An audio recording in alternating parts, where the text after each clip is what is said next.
countries effective later this week. The new countries include Kyrgyzstan, Myanmar, and 4 African nations. One of those is the continent's largest economy and its most populous country, Nigeria. Officials justify the ban on the basis of national security concerns. As the Washington Post reported, they say that each country has gaps in its security protocols surrounding travel that expose the United States to terror threats. But that argument doesn't really make sense. As the Cato Institute found, no one born in Nigeria, Myanmar, Tanzania, or Eritrea, 4 of the countries, have been responsible for a single terror-related death on American soil between 1975 and 2017. And if the administration were really worried about lax security, it would ban all visas from these countries. But it's only targeting permanent immigrant visas, leaving temporary visas from those countries untouched, which suggests that something else is going on here.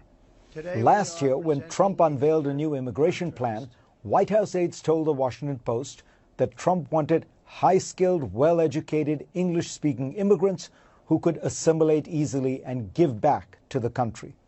That's an understandable wish list for any world leader. But if that's what Trump wants, he should know that Nigerian immigrants, who make up the largest group of sub-Saharan African immigrants in the United States as of 2017, check all those boxes. They are some of the most educated immigrants in America. According to the Migration Policy Institute, 59% of Nigerian immigrants aged 25 or older in the U.S. hold at least a bachelor's degree. That is nearly double the proportion for Americans born in the U.S.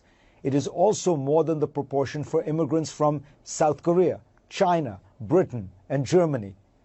And Nigerian immigrants tend to work high-skilled jobs. 54% of them are in largely white-collar positions in management, business, science, and the arts, compared to just 39% of people born in the U.S. That means, of course, they have significant spending power. According to a new report by the New American Economy Research Fund, in 2018, Nigerian immigrants in the United States made more than $14 billion and paid more than $4 billion in taxes.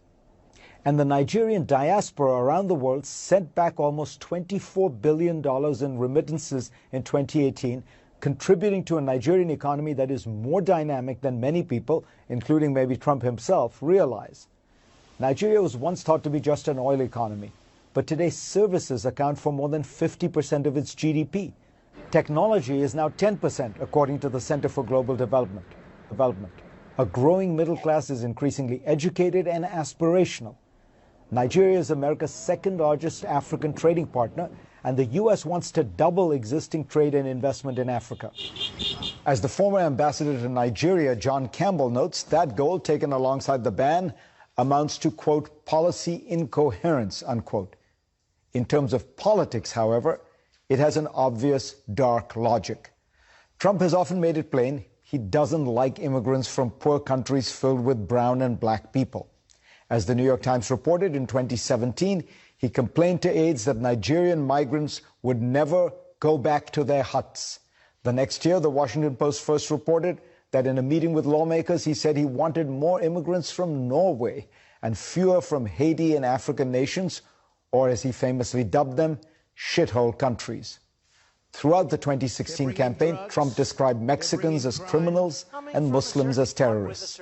The Nigeria travel ban reminds us, I suppose, that Donald John Trump is back on the campaign trail.